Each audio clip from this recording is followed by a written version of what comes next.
বাংলাদেশ ব্যাংকের assistant director 2023-এর নিয়োগ পরীক্ষায় ম্যাথমেটিক্স প্রিলিমিনারির ম্যাথমেটিক্স পার্টের প্রফিট অ্যান্ড লস এই টপিক থেকে একটি প্রশ্ন এসেছে। প্রশ্নটি হচ্ছে এমন: a man পারচেজেস 2 clock A and B at a total cost of টাকা 650.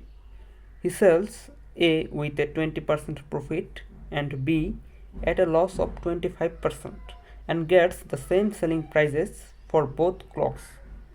What are the purchasing prices of A and B respectively? অর্থাৎ এ এবং বি দুইটি ঘড়ির মোট ক্রয় মূল্য হচ্ছে 650 টাকা। এই ঘড়িটি 20% লাভে এবং বি ঘড়িটি 25% ক্ষতিতে বিক্রয় করা হয়েছে এবং দুটির বিক্রয় মূল্য সমান। তাহলে তাদের ক্রয় মূল্য কত ছিল?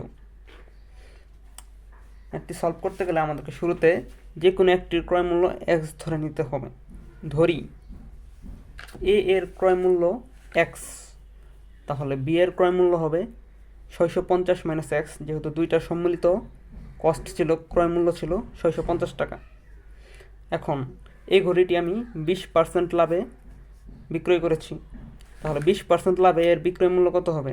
অবশ্যই ক্রয় মূল্যর 120% বা 120x বাই 100। এখন 25% ক্ষতিতে বিয়ের বিক্রয় মূল্য কত হবে? বিয়ের ক্রয় মূল্য কত ছিল? 650 মাইনাস এক্স টাকা, তাহলে বিয়ের বিক্রয় মূল্য হবে 650 মাইনাস এক্সের 75%, যেহেতু আমি 25% ক্ষতিতে বিক্রয় করেছি, তার মানে 75 ইন্টু 650 মাইনাস এক্স বাই 100। এখন আমাকে কি বলছে? এমনভাবে বিক্রয় করছে যে দুইটারই বিক্রয় মূল্য সমান।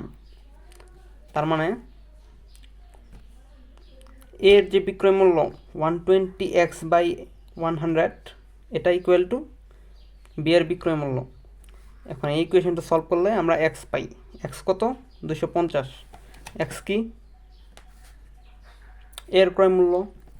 এর ক্রয় মূল্য যদি 250 টাকা হয়, তাহলে বি এর ক্রয় মূল্য কত হবে? বি এর ক্রয় মূল্য 650 মাইনাস এক্স টাকা, বা 650 মাইনাস 250 ইকুয়াল টু 400 টাকা।